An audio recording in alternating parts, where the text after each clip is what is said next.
Why do so many people still struggle with money when everyone says compound interest can turn spare change into wealth? If it's really as powerful as Einstein supposedly claimed, why aren't we all retired early, drinks in hand, on a private beach? The reason is simple. Compounding looks perfect on paper, but life doesn't happen on a whiteboard. The math is flawless, yet real wallets often come up empty. And waiting even a single year to start saving can cost you far more freedom than you realize. Your financial life isn't one smooth climb.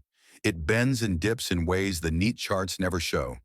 In the early years, you might be buried under student loans, scraping by just to cover bills. Later in life, you face retirement, living off what you managed to save while health costs keep rising. Economists call this the life cycle pattern, and it explains why many people end up with less than they imagine. Even during your prime working years, wealth doesn't move in a straight line. You climb when you land your first job, drop when you buy a house or raise kids, rise again with promotions, then tilt downward the moment paychecks stop. For many, the line of wealth looks less like a staircase to heaven and more like a curve that begins below zero and circles back toward it by the end. On top of that, the cost of living has raced far ahead of wages. Rent, food, and energy keep climbing, while paychecks barely stretch. By the time the bills are cleared, there's often nothing left to invest, and zero invested will always compound into zero. That's what makes starting early so critical. Those first dollars in your 20s have the longest runway to grow, and losing them can mean losing decades of potential freedom. Imagine two friends. One begins saving $100 a month at 18 and stops at 30. The other waits until 30 and keeps saving the same amount until 65.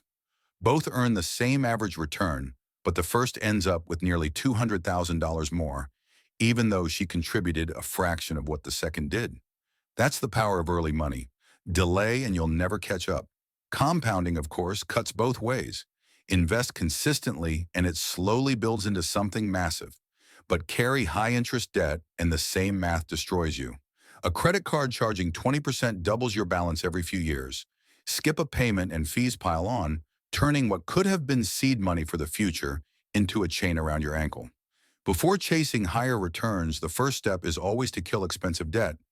Otherwise, you're pouring water into a bucket full of holes. A simple trick to understand how fast money grows or shrinks is the rule of 72.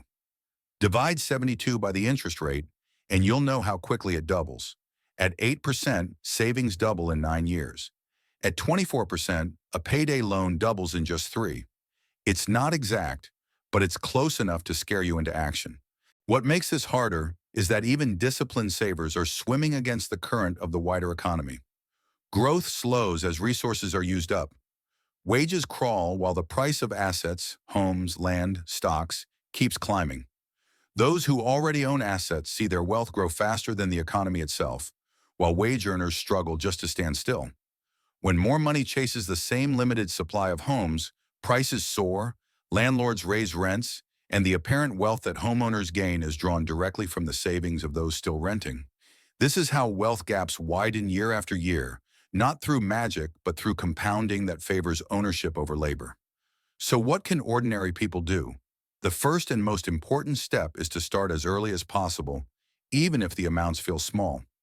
Tiny contributions now can outweigh much larger ones made later. Each raise or jump in income is a chance to save more rather than inflate your lifestyle. The assets you choose matter as well. Broad stock index funds, property that provides housing, or education that increases your earning power are all things that create lasting value. High fees, on the other hand, silently eat away at your gains. 2% a year doesn't sound like much, but stretched over decades, it can swallow nearly half your nest egg. And without an emergency fund, a single setback like a broken car or job loss can force you to cash out investments at the worst time. None of this is about chasing perfection. It's about momentum.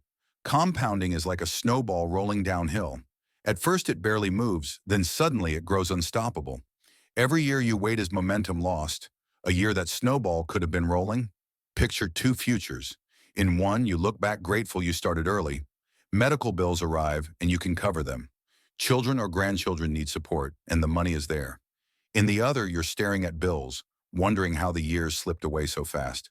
The difference between those futures isn't luck or secret knowledge. It's the decision to act now rather than later. Compounding will happen whether you take advantage of it or not. The only choice is whether it builds your future or erodes it. Each birthday that passes without investing is a year lost forever. The question is simple. Will future you thank you or regret that you didn't start today?